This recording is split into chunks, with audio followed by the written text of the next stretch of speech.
25th. That's not gonna. Hi, Poppy. I love you.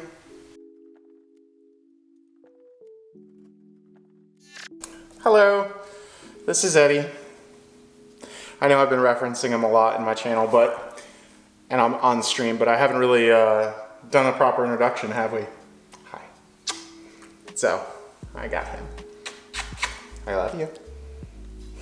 He's too cool right now. Hello, welcome. This is my home.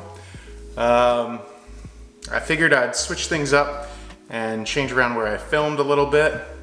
What I wanted to do was kind of give you a little bit of a rundown of who I am, what I'm trying to do here, what my channel's all about. You might have been a little confused. If you look at my main feed, you see a bunch of random videos, I'll call them, some workout videos, some volunteer videos, nothing that has my face or me in it whatsoever. And then you see this little series start to spring up. I don't know if you call it a series, but where I'm starting to explain, my experiences streaming and how to be a streamer or a broadcaster. And really what you're seeing is, in one of my first videos, I made the comment of, well, my first 100 videos are gonna suck. I need to make awkward videos. So my first 100 videos on YouTube are going to suck. So that's really what you're seeing here. I'm basically just consistently posting, consistently creating things that I am going to upload to YouTube to just get the feeling and get the motions out as far as like what content creation is. Me personally, I grew up in upstate New York. I've been a full-time engineer for the last 15 or so years, and what you're seeing out of this channel is my need for creativity. So about 6 or 7 years ago, I picked up photography. I binge watched, like everyone, some Peter McKinnon, some Maddie, some like the famous YouTubers that are out there, and started just going and creating.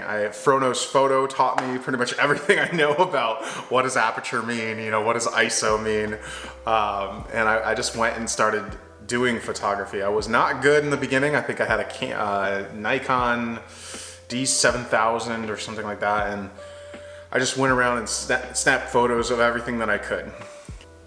Let me grab a better mic, actually. So my first photography gig, my first paid photography gig, was actually one of my coaches at my local CrossFit gym. I'd been doing CrossFit. I ballooned up to about 300 pounds when I moved to Texas. All the great barbecue, all the classics, and I started working out. I first tried to run. I started running for a little bit. I entered a few half marathons. And so one of the coaches approached me and said, well, hey, I noticed you bought a camera and you're taking photos of the gym. Do you want to come over and take photos of my dog and I? And I said, absolutely, let's go. And we met up at a historical town and started taking photographs. And immediately I noticed something a little different about the animal. She pulled up the dog up in a cart and said, okay, we're here.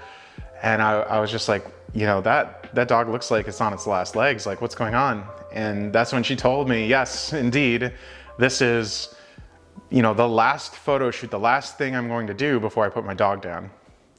And that really struck me. That really changed my perspective on what I was doing. Because before I was taking photos of, liquor bottles, poker chips, things that didn't matter. And then almost immediately I got asked to take photographs of this girl's best friend who she's saying goodbye to and will not see anymore. So these photos are the last things that she's going to have, the last memories that she's going to have. And immediate insecurity. I said, hey, listen, I know other great photographers. I don't know if I'm the right person to do this. I don't have the skill set yet. I basically told her I will pay for a session for a professional photographer to come out here and do this.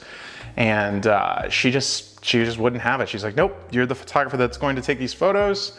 Let's get to it. And I was a wreck the entire time. And all of a sudden I'm launched into this situation where if I don't get these shots, you know, she's not gonna have those last memories with her companion. And it really affected me. And it really reminded me how important documenting things were, be it via, you know, a camera and an image or on video or however, whatever the medium is that you're documenting. It's just important to record this stuff because, you know, if we don't, it's not going to be around. It was a great outlet for me to be able to express myself outside of work, because engineering is very logical. It's, you know, binary. It's 1 or a 0. There's not a lot of nuance in it, at least when it gets down to the configurations. So, you know, I did that for a while, and then when the lockdown occurred, I had to pretty much drop everything. I had gotten to the point where, you know, I picked up a bunch of gear. I was doing a lot of projects for a lot of nonprofits in the area. So I do, you know, the photography, the videography for just like food drives, for, you know, animal shelters. I would just go around and showcase what they're doing and tell their stories.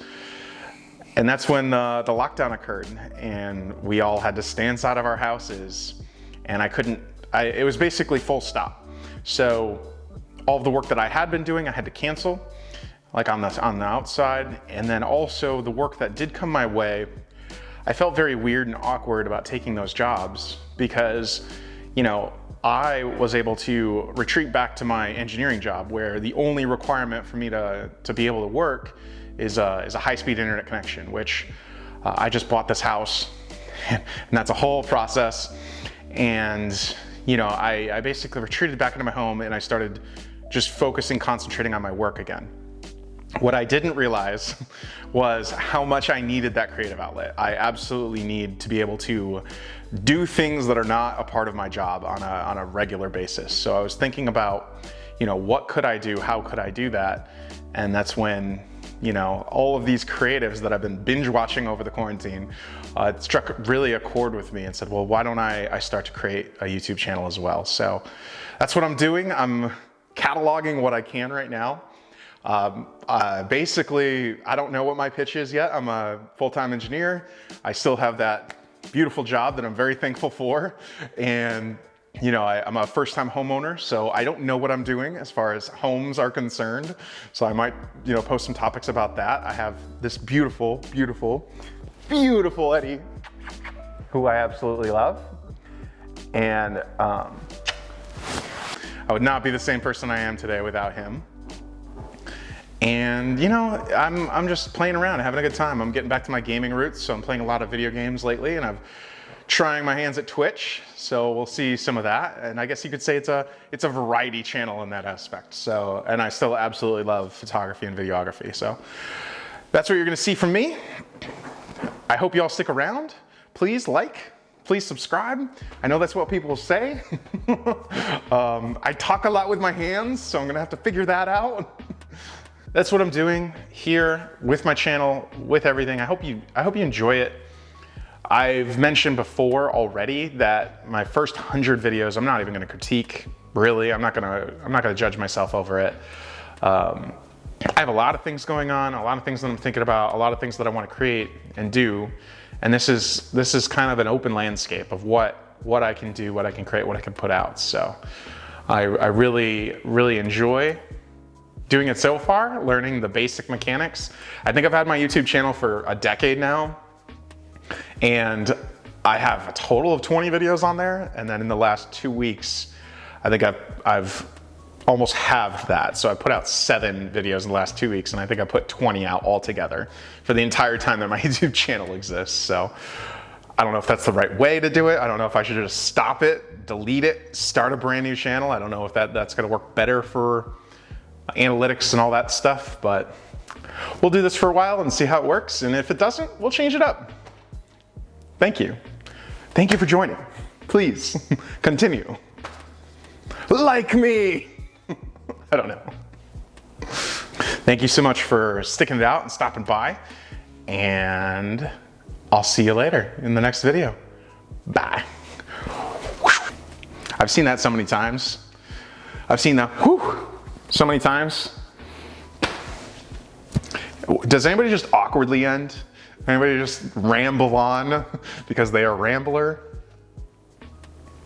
I guess I could be the first. I could be the first rambling stop. Just stop.